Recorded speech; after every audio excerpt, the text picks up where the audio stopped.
Hey there, welcome to Radio Face. As always, my name is Daniel Trinham, and I will be your host. It is truly an honor that you have decided to tune in for today's episode, and I hope that you enjoy it as much as I enjoyed creating it. Before we begin today's episode, I want to let you know that this show is in no way affiliated with the other show that I host, The Third Seat. However, if you'd like to check out The Third Seat, then you can find the information and links for it in the description of today's episode. I think you will really enjoy it as well, so I highly recommend you check it out. Along with this, you can find all other links to my social media accounts, as well as any necessary information for any guests that may join me on the show, or myself, down in the description of today's episode. With all that being said, I want to thank you again for listening in to today's episode. Now let's jump into the conversation.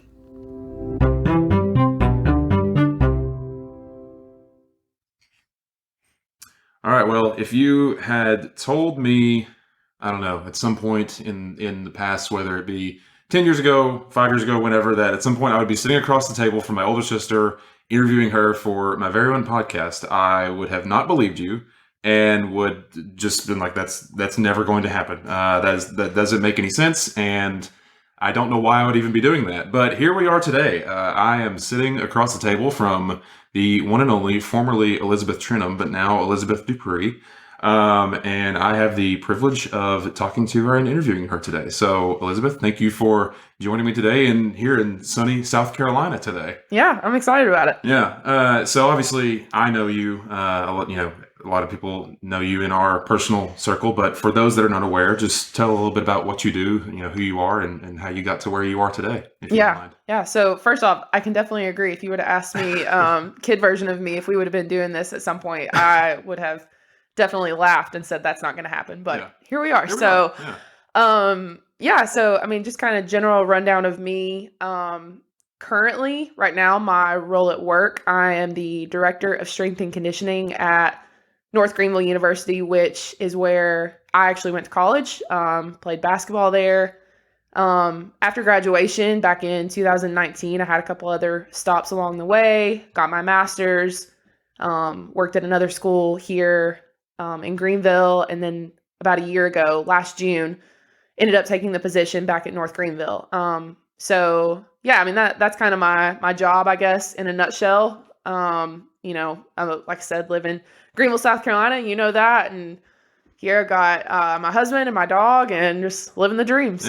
So, neither of us obviously are we both grew up in Englewood, Tennessee, the big metropolis that it is. But what is it like? I mean, this is only my second time being here in Greenville. Like, what is it about Greenville that you and Sky like so much about it? Like, I mean, I like it a lot from what I've seen, but what is it specifically about here that, you all enjoy so much about being around here? Greenville's really cool. So it's interesting because, you mentioned we come from Englewood, which for anyone who doesn't know, it's a literally 2 red light town, very, very small. And then Sky, on the other hand, he grew up in Dallas. So the exact opposite. So Greenville's kind of a happy medium for us because it is a bigger city.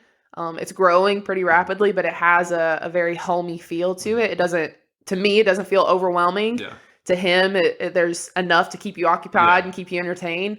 But yeah, it is, like I said, it's growing really, really fast. There's a lot of young people who are passionate about what they do. And so that makes it just a kind of a fun and energizing city to be in. And like I said, the big thing for me is it's a really cool place. It's a beautiful area, but it's not too much. It doesn't feel like you're in the middle of the heart of New York City by any means. So we love it here. Yeah. Well, I mean, so I'm obviously currently living in Chattanooga, and even though this is my second time being in Greenville, like I get a lot of the same feelings being here as I do in Chattanooga. Like that was a big reason why I wanted to go there. It was kind of this happy medium between obviously where we grew up, but you think of like a big city like Nashville. Nashville's great, but it's a very large city. It's the capital of the state. So no, I get exactly where you're coming from with that, and I think that I actually saw just the other day. It was some poll. I couldn't tell you who it was from, so this may be false by the time this comes out. But it was some poll of like, what are the most optimistic cities in the United States? And like Greenville was up there, like tied for first, or it was like second. So I was like, well, they must have something good going for them. So no, yeah, I think you're right. It's something like it's one of the fastest growing. I don't know what they called it, like mid-major city or something like that in the nation. So Yeah, it's definitely up and coming, which it's a fun part to be a part of. So Yeah, no, I talked to Abby a lot about it. I'm like, if we're talking about Chattanooga, I'm like, I don't know how I feel about Chattanooga growing. Like, not that I'm from there, but I have this attachment to it now where yeah, I'm like, I want it to grow, but I don't want it to lose like what makes it what it special, is right now. Yeah, so it's Yeah, like I don't know. I'm conflicted. Like, part of me wants people to be like, yeah, Chattanooga is this great place. Let's go move there. But at the same time, like, this is I it's don't my want, Chattanooga, yeah, not it's like it's yours. mine. I don't want you to take away what makes it special. So I don't know. It's maybe a little bit I can selfish, agree. but Yep. it's whatever. So, but yeah. So the main thing, like I said, we were talking a little bit about this prior, but the main thing I want to talk to you about is just your story of how you got to where you're at now. Obviously, you said you're working in North Greenville, hmm and you're very early on in your career, and who knows where this will go for you, but. I think it's really cool. A lot of we were even before this we were joking about a lot of the things we wanted to do when we were younger, and I always said I wanted to be a roller coaster tester.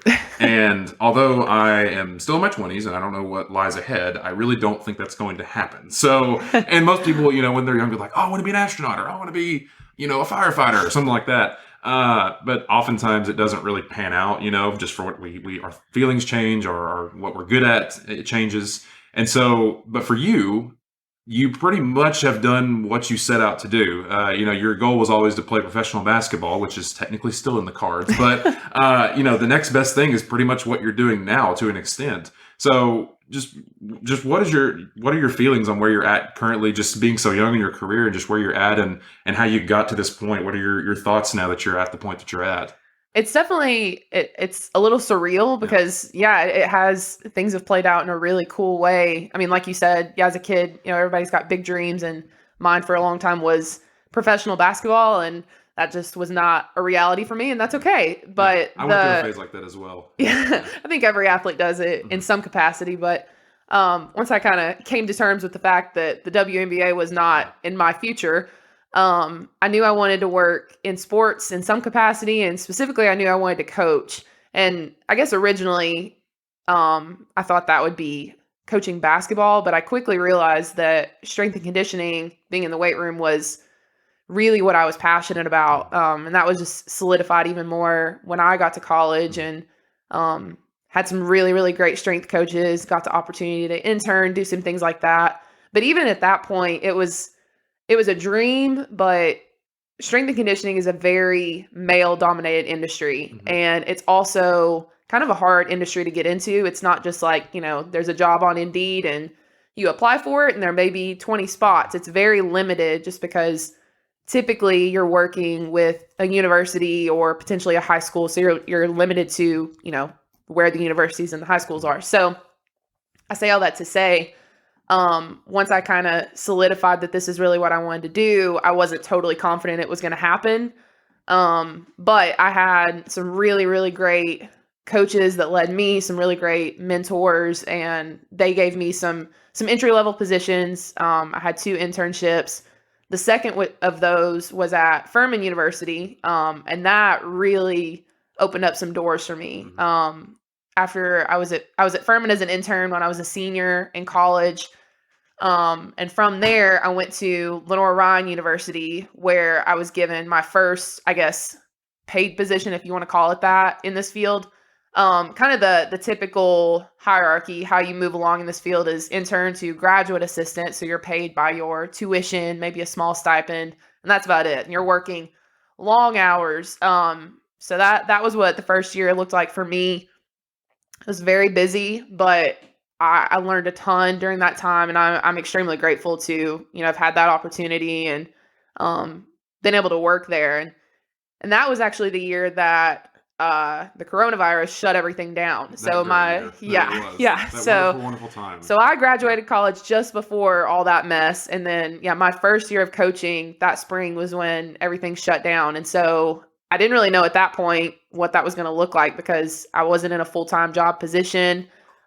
It was a graduate assistantship, like I said, and you can't coach people if you're Yeah. not If they're there not with there, them. yeah, Yeah, you can so yeah. wasn't really a whole lot for me to do. Yeah. But during that time, a position actually came open back at Furman. That was a step up from what I had previously been doing. Mhm. So we moved from North Carolina back to Greenville that summer. I started working at Furman in June, and was there for right about a year, was coaching at the time softball, women's golf, women's tennis. And then again, about a year's time frame came around, and the director of strength and conditioning job came open at North Greenville. And I'll be completely honest with you, when this job came open, first of all, I wasn't going to apply for it because I remember when this all went down. it came open, and I was just kind of like, oh, that's cool. You know, I'm sure someone great will get that Hope job, they do but well. but it's very unheard of. One, I'm right here in year 3 of coaching. I'm currently 24, about to be 25, and it's very unheard of for anyone really under like 30 to get a director position, and especially so for a female. And so I wrote off the opportunity before it even really had happened. And the coach who was my boss at the time, Coach Bernardi, he basically said, you need to apply for this. Even if nothing else comes of it, it'd be a great opportunity to interview and kind of go through that process. So I was like, okay, whatever. Yeah. So I really went into this whole thing thinking like, there's no chance. Yeah. Like, I'm just going to do this for the experience. Yeah.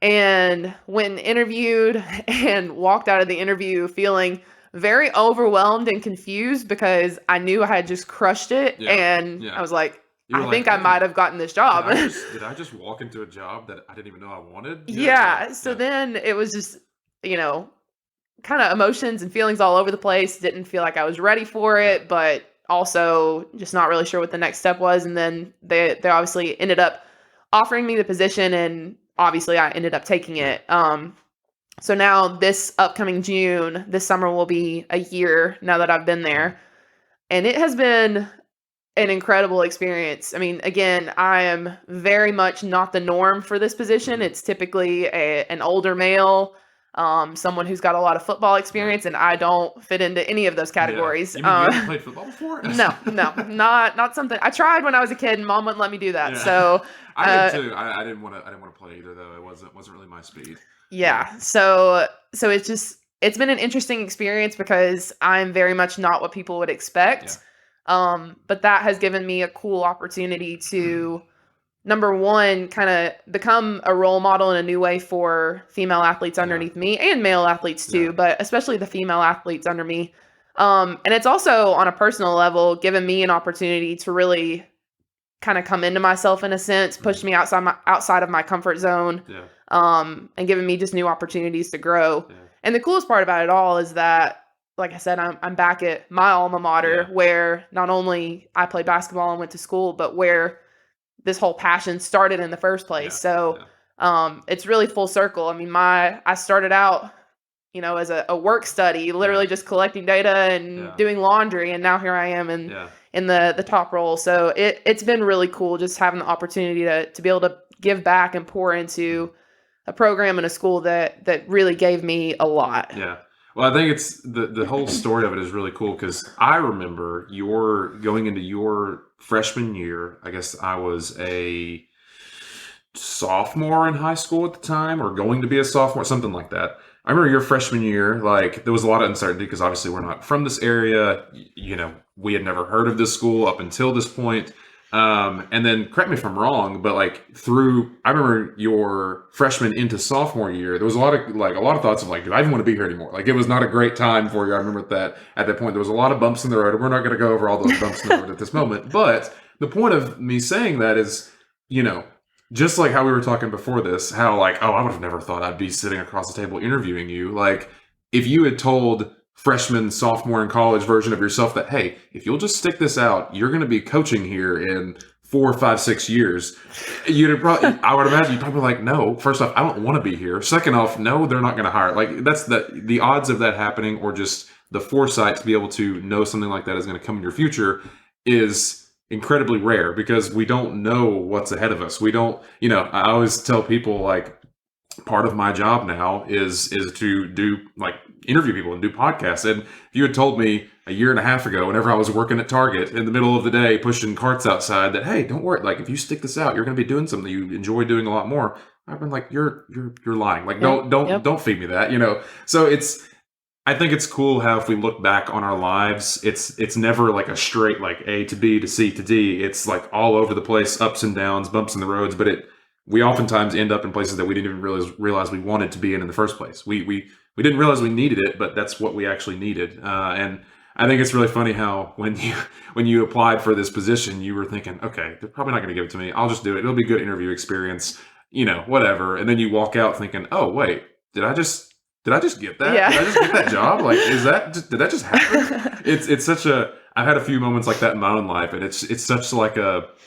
You think there's going to be like Ashton Kutcher jump out and be like pranked? You're just kidding, not actually. Yep. Like, but it's real. It's so strange and something you had mentioned, and I was trying to pull it up here, but I couldn't get it to pull up. I was looking before, a couple days before this, just the demographics on like strength and conditioning coaches in college and athletic directors and all the different positions.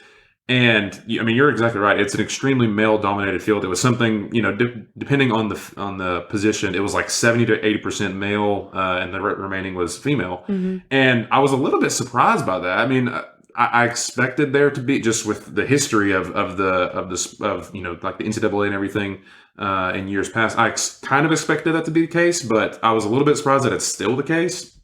And so, just how do you feel like? Honestly, on a personal level, like you're kind of a trailblazer to a degree. Like I know you're not like the head coach at like, I don't know, like UT Knoxville or the University of Kansas or some major like Right. huge university, but like you said, there's not many female coaches really in across the board in whatever, whether it be soccer, football, basketball, strength and conditioning, whatever. Like, does it feel weird, like kind of almost being like a trailblazer for this to a degree? A little bit, yeah, and that kind of goes back to what I was saying, just with this job in general, putting me in positions that are a little bit maybe outside of my comfort zone. Like there have been many times where someone will come into the weight room looking for the director and look right past me. Yeah. Like they don't, or they'll ask me a question like, do you know who can help me with this? And I'm like, that would be me. Yeah. I would be the one in charge here. Put on And your manager hat real yeah, quick. so it is a little strange, and especially even more so like currently, I'm coaching kids that some of them are just 2-3 years younger than me, and not only coaching them, but I'm leading the program for everyone. And so it is a little bit of a weird feeling in a sense, but also a big part of why I wanted to get into this field in the first place is because, like I said, I had not only really great strength coaches when I was an athlete, but one of those in particular was a female. And she was Coach Kate. She was the first female I had ever seen in this field. And I remember thinking she was just a rock star. And I actually remember telling her my senior year, when I told her I was going to go get an internship in strength and conditioning, she asked me something along the lines of like, well, is this what you want to do long term? Mm-hmm. And I said to her, I want to be you when I grow up. Yeah. Like, that is what I want to do. Because she was the only female I knew in this field. Mm-hmm. I didn't know anyone else. And so when I actually got into this field and kind of got my first job, my mission for myself was I want to be the role model to my female athletes that she was for me. Of course, like they're, as a coach, I want to make my athletes stronger and faster and all these things. But to give, even if they don't want to go into strength and conditioning, to be able to give my athletes, a picture of like, you can go do something that seems hard initially, or you may be overlooked or not exactly what is the standard, but that doesn't mean that you can't still go get the job done or go, live your dream or whatever it is. And so I think it's really cool that on a small scale that I get to be that for all of my athletes, but especially my female athletes. And then, on a larger scale, I am I don't know this for a fact, but if I had to guess, I would say I'm probably the youngest director in the NCAA right now. Probably in the 90th percentile. Or the bottom, one of the extremes. I'm probably the youngest, one of the youngest, if not the youngest. And I would go as far as to say I may be the only female director that's under 30 years old. Mm-hmm. So I very much am, like you said, a trailblazer, if you want to call it that. And so, although right now I am I'm at a small school that is in Tigerville, South Carolina, which is no one, kind of like Inglewood, not really got a lot going on, but it's providing me an opportunity to kind of use as a platform to then serve this industry as a whole and show that although there's awesome male coaches in this field, and I've had a lot of really great male coaches, females can do the job too, and can get it done. And that's something that I'm really passionate about, is just being able to be a voice for that and show kids underneath me that regardless of what it looks like they can go do it too. Yeah. I tell some athletes, like, you can do hard things, and I think I have an opportunity to be a living example of that, which is kind of cool. Well, and even at that, like, not everyone. I'm living proof of this. Not everyone is going to end up being a D1, D2, D, whatever number level athlete. I remember funny story. I remember your freshman year at North Greenville. You were playing at some tournament, and it was the game before you all. It was a male basketball team. Like, it was some other school, but it was a men's game. And I remember at the time I was a freshman in high school, or like I was a sophomore. And I was like, I might be able to go to like, to myself, I was like, yeah, I've scored like 4 points in a game once. I think I could probably go to college and play basketball. And I walked in there and I saw dudes that were like 3 inches taller than me, like way stronger than me, just flying up and down the court going. And I was like, I can't do that. I can't do all that stuff. So my dreams were put to bed real quick. But, there's other ways in anybody's life. Like, you can be active and you can exercise and you can, be involved in sports in other ways. And the thing that I see it and I hear it and I witness it on a daily basis, frankly, is like, if you go to any gym, like any commercial gym nowadays, like oftentimes it's going to be like 90% dudes, like 90% meatheads in there, just slinging around weights and doing whatever. And, there'll be like a few girls in, here and there. And that's not because like girls can't do fitness or anything, but I think there's this idea that like, oh, girls aren't allowed to do fitness because this is like a guy's place. Like, only guys are allowed to do, like, they're the best one at this sport, or they're the ones that are the best at, lifting weights here, that, and the other. And obviously there's differences between the two, but I think it's really cool. I mean, just the other day I was in the gym working out, and there was like me and like 5 other guys, and there was one girl over in the corner. She was just doing her own thing. And I was like, it's very small, but I know there's a little bit of courage that went into that, because she's walking into an area that is obviously dominated by males, both probably statistically and just literally in that moment. Mm-hmm. But she's just walking in there and saying, hey, I'm going to do my own thing. I'm going to do it. And I don't care if anybody looks at me weird and says, why are you over here doing whatever you're doing? I think that's really cool. Like, it made me kind of stand back for a second and say, it's very small. It does it in the grand scheme of things. It may not mean a whole lot, but I bet for her in that moment, I would like to think that it meant a lot to her, because she took that first step. She took a step out to be uncomfortable and to do whatever she was doing, no matter who was watching, no matter how many people were in there, whether there's 100 people or she was the only one. And I feel like that's kind of what you're doing right now. You're walking into a field that is dominated by individuals who are different from yourself, but you're saying, hey, whatever it comes up, whatever happens in the future, I'm just going to do what I need to do. I'm going to do what I need to do to make myself be successful and your athletes be successful. And I think that can be applied in whatever avenues of life, wherever you start, whether you're working at a company and you're the lowest man on the totem pole, or you're the CEO at the top. Focus on what you have to do, and don't worry necessarily about what others may think about what you're doing, or whether what they may say about what you're doing.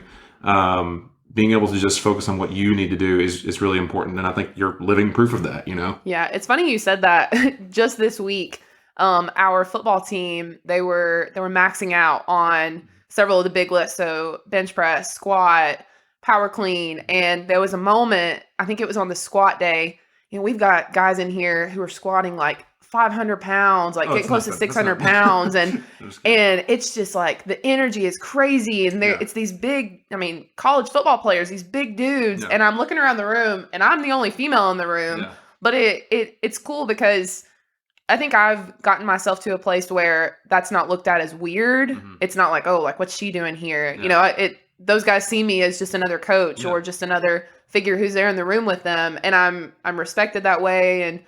But that's not to say that there haven't been times where I felt out of place. And so that's definitely been a way that I've had to learn, like, to push past that and realize that, in this field, like, I'm never going to be in a room full of females, probably. Like, that's just not the reality. And so if I want to do well, I've got to be okay with being uncomfortable with that sometimes. And so then that gives me the opportunity, like I said, with my athletes, to show them, you can be confident. You can do things that are a little uncomfortable. And then not just my athletes, but to show other maybe young female strength coaches, like, you don't have to settle for just a small job. Like you can run the show, you can work with football guys.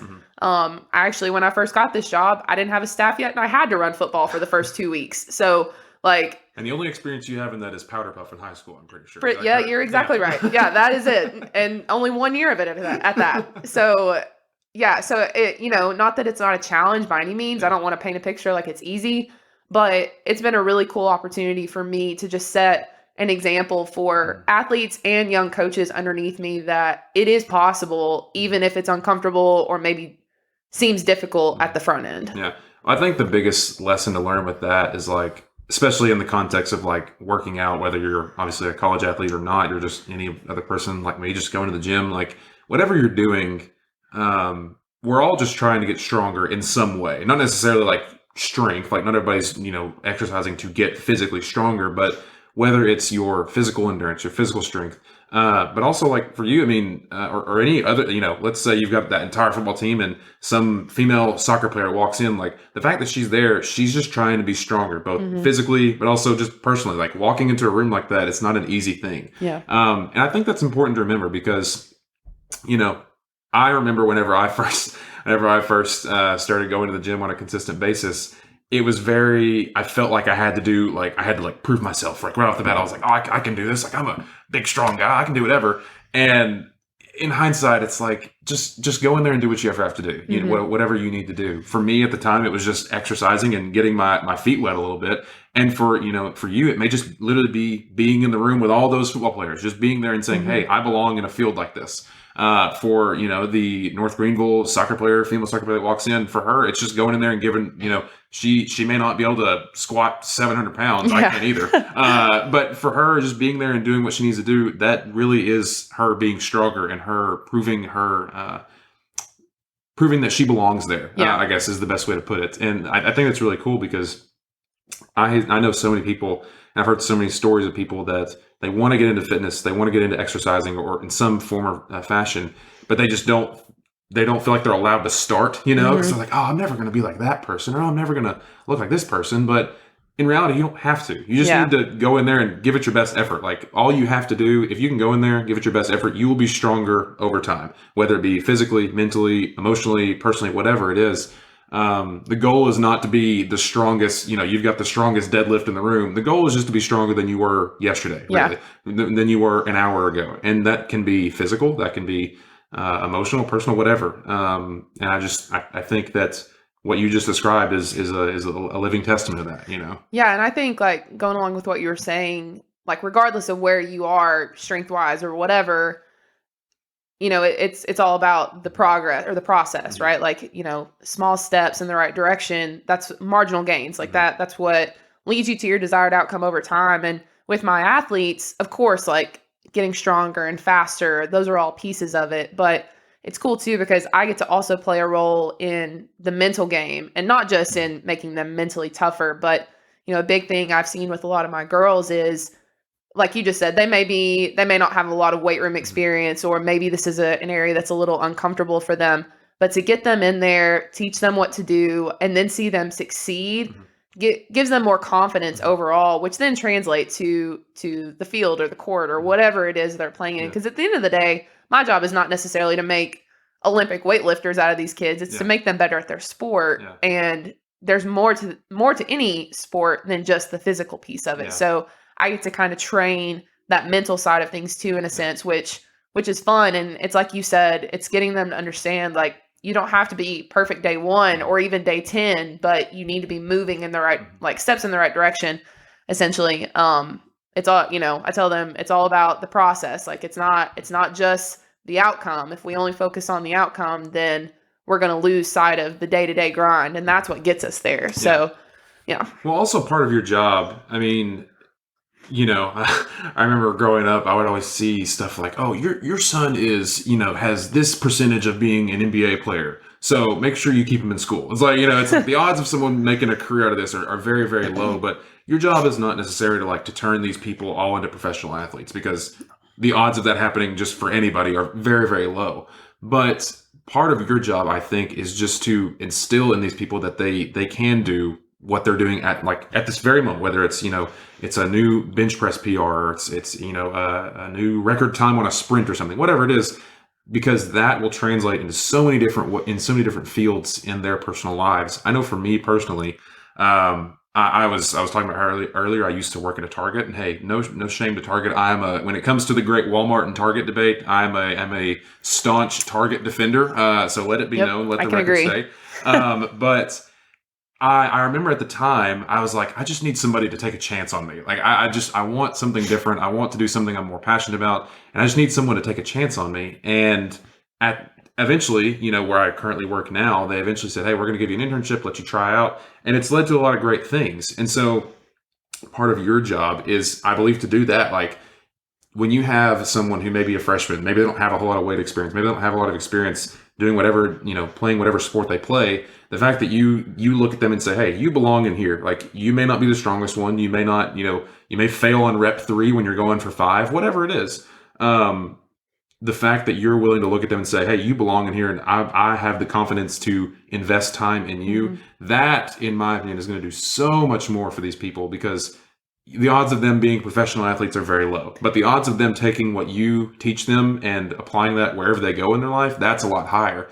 And I think that will stick with them, much like it has with the coaches you've had over the years. That's going to stick with them a lot more over time, I would imagine, Yeah, I mean, of course, like, my job on surface level is to make these kids better athletes while they're there at that, that college or university or whatever, and to make them stronger and faster and all these things. But I think, like you said, kind of the under the table part of the job that isn't really talked about, but is so powerful, is looking at the job as, I have these kids for 1 to 4 years, depending on when I get the job, when they come in. They may transfer, they may leave. So it's a short period of time.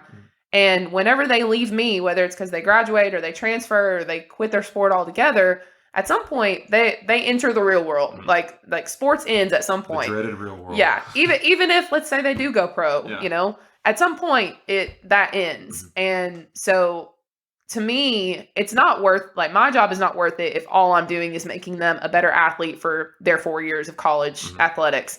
It's so much bigger than that, because in the weight room, there's so many great values that we can instill in athletes. I mean, the obvious one is, I like to try to develop just a love of fitness and a love of just a healthy lifestyle in general, because, as we know, that's not a very common thing in America. So, if I can instill just a love of fitness in some capacity within these kids, maybe we can promote a healthier next generation, like that kind of thing.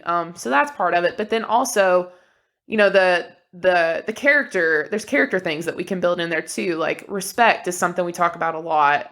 We're really, really hard on kids about being on time. If we're expected to start at 6:45 and you show up at 6:46, you're late, just because, like, one day you're going to have a job and you have to be there on time. And, it's little things like that we take a lot of pride in. Outside of just developing athletes, we want to develop really good humans too, because at the end of the day, athletics is going to end. And if you go on to live a life where you're just not a great human being, then I feel like I've failed you in a sense. So that's a really cool and really rewarding part of my job too. And I think it's where, truthfully, I can make the most impact that's going to last with those kids. Where would you say, like, guesstimation is, like, when you really took a real, I mean, I know you've obviously played basketball for a long time, but where would you say, at what point in your life, you took a real liking, or like you took a real passion towards, not necessarily basketball, but just just fitness overall, whether it be weights or that also obviously includes basketball. But just at what point do you remember there being like, oh, I really kind of like this. Like I like this whole thing. Like it's not, when most people think of exercise, they're like, oh, I don't want to do that. But for you, it obviously at some point the switch flipped where it's like, I kind of like this. Like I want to do this more. At what point in life do you think you hit that, if you can even remember back? Yeah, I can remember distinctly, and it's actually kind of funny because I as you know, played sports from the time I was like 5 years old. So I always lived a very active lifestyle, but outside of sports, I didn't, even really through high school, I didn't really go like work out on my own or do anything like that. It really wasn't until college, when we got in the weight room as a team, that I realized like, man, like I really enjoy this, almost to the point where I enjoyed it more than basketball at that point. But it's funny because there was a very, I think, clear deciding point when that happened. And I would say it was probably the summer going into my sophomore year. So after freshman year. And my freshman year, I was just about the opposite of that. I was the kid who I did not want to work out. I definitely didn't want to run. If you had me run, I was unhappy about it. And so I just didn't enjoy those things. But a lot of it was because I hadn't really had someone really teach me how to do things correctly and really pour into me. But I had that kind of the second half of my freshman year. And then the summer going into my sophomore year, I had some coaches that really took the time to teach me how to do things correctly. And at that point I started getting really good at it. I was like, man, like I can move some weight and I can run pretty well. And like, this is fun, you know? Yeah, of course, working out's hard, but I enjoyed it at that point. And that was kind of the point too, where I was like, okay, I could maybe work in this field. I like it so much. So there was definitely a switch that was flipped probably going into my sophomore year. And it all truly had to do with people just pouring into me and putting the time into me. That way I understood how to do things, because with anything, if you don't know how to do it, you're of course not going to be good at it, but you're probably not going to enjoy it either. So I think that was definitely the time period going into sophomore year. That was when there was definitely a shift for sure. So, and you briefly touched on just a minute ago, like it is no secret that, I mean, America is not the only country that suffers from this, but it's no secret that we as humans could probably exercise a little bit more than we do currently, at large on average, not speaking for every, single person, but since you obviously have a lot of experience in this field, both as a, an athlete playing basketball, but also now as a coach and just as a overall activist, you sing the praises of exercise. What are what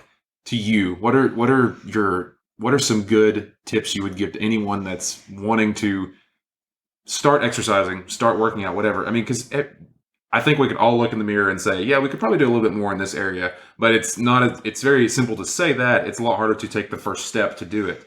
As a coach that does this, what would be some simple tips you would give to an everyday individual that wants to start exercising in some form or fashion? Because you see like ultra marathon runners sometimes. It's like, well, I can't do that. Like I can't run. Some of my coworkers are doing a half marathon this weekend. I'm like, bro, I can't run 13 miles. Who do you think I am? So like, but there's always a place to start. So what would you say are some good tips for someone that may be looking to start their fitness journey, whatever that may look like? Just as a coach now, what would be some tips that you would give to someone like that? I would say, first of all, something is better than nothing. So I think a lot of people, especially people who maybe don't love working out or who just don't have a lot of experience with it, like we were talking about earlier, it can look very intimidating. And people feel like they've got to jump in and do all this crazy stuff or, these super intense workouts, but that's not necessarily the case. I mean, if we're talking the most sedentary individual, if you just start walking simple like that, that's a great start. So it doesn't have to be crazy. It doesn't have to be flashy. It can be very basic, but that's kind of the first step, I think, is just doing something rather than doing nothing at all, even if it is very simple. The next piece is going to be, how you sustain that. There's a ton of different kinds of exercise, right? It's finding something that you really enjoy. Yes, 100%. Because if you don't enjoy it, you're not going to stick with it over time. So some people love to run and they'll go run every single day. And those people are crazy. And they are. I am not one of those people. As much as I love fitness, I do not enjoy running in any capacity. And so if you told me the only way for me to be healthy was to go run every single day, I probably would just, suffer the consequences of that one. Yeah. But, for me, I love weightlifting. I love it. And within weightlifting, there's a lot of different other categories, but I enjoy that. I genuinely do. And so I look forward to getting the opportunity to work out, which then keeps me invested in it longer. So, once you start doing something, if you can then hone in on a specific thing that you really enjoy, then you're going to be invested in it at that point. And I would say kind of the last thing is just people have to understand that, again, progress doesn't happen overnight. Mm-hmm. Too many people, they want a quick fix. And unfortunately, with fitness, with, dieting, any of those things, none of those things are going to work immediately. And if they do, they're probably not legit. Yeah. So people have to understand that it is going to take time. But if you can, commit to whatever that time frame is, once you start seeing results, then it's addictive at that point, right? You've seen results, you found something that you enjoy, like then it's easy at that point. You enjoy it, and hopefully maybe you can get some people around you who enjoy the same things. But that's what I would say is just especially finding something you enjoy doing and can look forward to going to do rather than looking at it as another chore. Yeah. And I want to really highlight that second point that you made. Like, I played basketball a lot growing up, but I will willfully admit that I was not always the most active person in the world for most of my life. But I've really taken a liking a lot more now to going to the gym and exercising.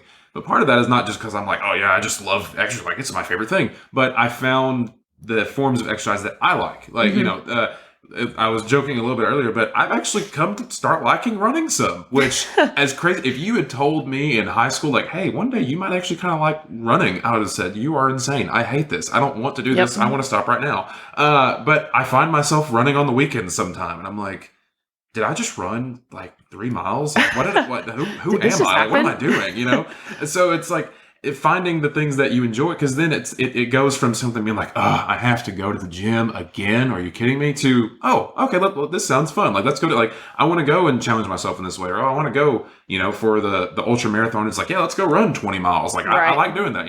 I'm not there yet. I'll let you know if I do get to that point, but for everybody it's different. I also really enjoy weight training, but there's all different kinds of weight trainings. I mean, there's Olympic lifts, there's machines you can use, there's cables, there's just the freeway. I mean, there's all kinds of different things. There's strength training, there's there's powerlifting, there's strongman, there's all kinds of stuff you can do. And for each person it's different, I mean, I'm like, there's a lot of people that they really enjoy bodybuilding workouts. And hey, if that's what you love doing, like, go do that. Some people, they love endurance training. They love just seeing how long they can ride a bicycle. Like, okay, if that's what you want to do, then go do it. Like, I would rather you're going to stick to that than more than you are if you had to be forced to do something else you don't want to do. And I think that's the key, because so many people are told, if they want to get into exercise, like, oh, you have to do this. You have to do this workout. If you don't get up and, go do 5 miles fasted first thing in the morning at 5 a.m., then it's not going to work. It's like, okay, that's not necessarily true. Right? If you want to do that and you enjoy it, then go for it. Go if that's what works for you, then do it. But there's a lot of, in my opinion, there's a lot of gray area in this that you can kind of make your own lane.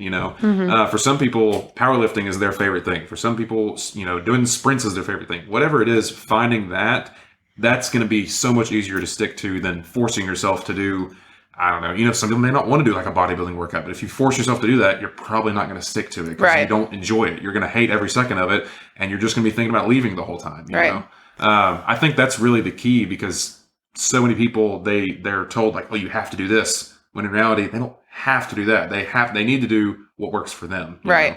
I really think that's the most important thing, in my opinion. No, that's huge. And it's funny because like I said, I love weightlifting. I love moving heavy weight is just really fun to me.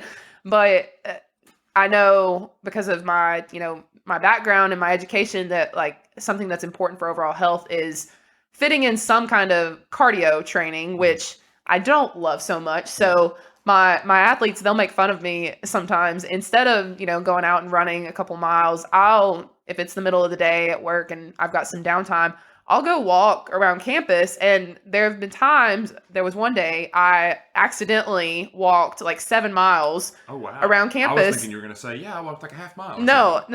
And just plug in a podcast and go to town. But that's something that I found I enjoy. And you can get some good cardio out of that. So that, you're probably not going to find me in any marathons anytime soon, but catch me walking 7 miles around campus on accident. Well, definitely can do that. No one said you can't walk a marathon. I mean, this is true. This is true. Maybe I could do that. You'll get to the end at some point, I was talking to some of my coworkers that are doing that marathon, that half marathon this weekend, and they were like, yeah, over the weekend I ran like 13 miles. And I was like, did you mean to? I was like, did you know where you were? She was like, no, I just kind of started running and just see where I went after that. And I looked down and I went 13 miles, and I was like, bro, Can't relate. I'm like counting like whenever I'm running, I'm like, bro, it's only been 1 mile. Are you kidding me? Yeah. So I was like, hey, if that's how you get down, if that's what you want to do, then that's By all yeah, means. that is your thing. That is your thing. But well, cool. Well, first off, thank you so much for doing this. I know it's kind of weird, us, you know, the idea of brother and sister interviewing one another. It's a little strange on the surface, I think, but I was really excited about this, and I really hope you enjoyed it. Before we finish up, I want to ask you some quick questions I have for you. These are all this or that questions. Some of them pertain to what we've been talking about, and some of them are totally unrelated. So I'm just going to ask them to you, and you give me your just off the top of your head, your yes or no, this or that answer. And I'm genuinely curious to hear about some of these. Okay. So, there's no time limit on this, but all right. I'm curious to see. So first off, squat, bench, or deadlift? Oh, squat. Hot coffee or iced coffee? It kind of depends on the weather outside. I'm one of those people, but if I had to pick, probably iced. Workout in the morning or in the evening? Morning. Sweet or savory food? Sweet. Sandals with or without socks? Oh, no socks. Pineapple on pizza, yes or no? Yes, absolutely. Good. Sunrise or sunset? Sunrise. Christmas music before or after Thanksgiving? Only after. That is the only correct answer. Our dad has trained us. It is not Christmas until Thanksgiving is complete. I knew the answer to that one. Guacamole or salsa? Guac.